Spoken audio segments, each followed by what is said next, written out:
காசு குடுத்ததுக்கு வந்து இன்னைக்கு ஆக்சுவலி எங்க அப்பா இருந்திருந்தா அதுக்கு ரொம்ப தேங்க்ஸ் சொல்லியிருப்பாரு.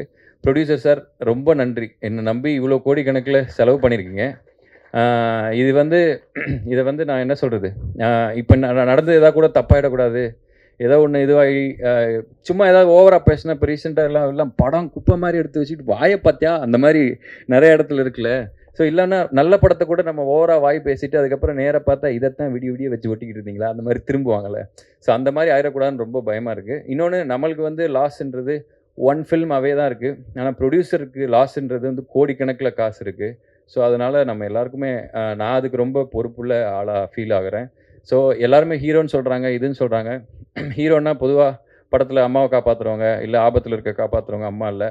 என்ன வச்சு படம் எடுத்த ப்ரொடியூசர காப்பாத்திட்டேன்னா, அன்னைக்கு நான் ஒத்துப்பேன் நான் ஹீரோ அப்படின்னு சொல்லி. ஸோ சுரேஷ் சார், உங்களுக்கு வந்து நெறையா பணம் வரணும் இந்த படம் மூலமா. இன்னும் ரொம்ப நிம்மதி இல்லாம அதாவது நாங்க எல்லாரும் சந்தோஷமா பேசிட்டு இருக்கோம். 2 வருஷம் காமெடி படம் எடுத்துட்டு சிரிக்கவே இல்ல மூஞ்சில. யார் மூஞ்சிலயுமே சிரிப்பே இல்ல. ஒரே சண்டைக்காடு எல்லாம் மாறி மாறி.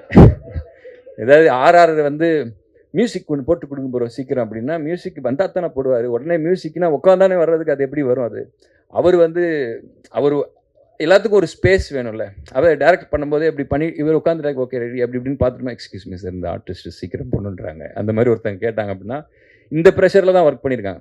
இங்க வந்து சந்தோஷமா சொல்றாங்களே தவிர, எல்லார் மனசுலயும் அவ்வளோ பெயின் இருக்கு. இதெல்லாம் இந்த படம் சரி பண்ணிடணும். நீங்க எல்லாம் இந்த படம் முடிஞ்சதுக்கப்புறம் எல்லாருமே வந்து ஒரு நல்ல நிலைமைக்கு போயிடணும். இதுக்கப்புறம் கஷ்டப்பட முடியாது. காண்டா இருக்கு. அ இதே ஏரியால சும்மா வாய்ப்பு தேடி சுத்திட்டு இருந்த நமக்கு வந்து இப்படி ஒரு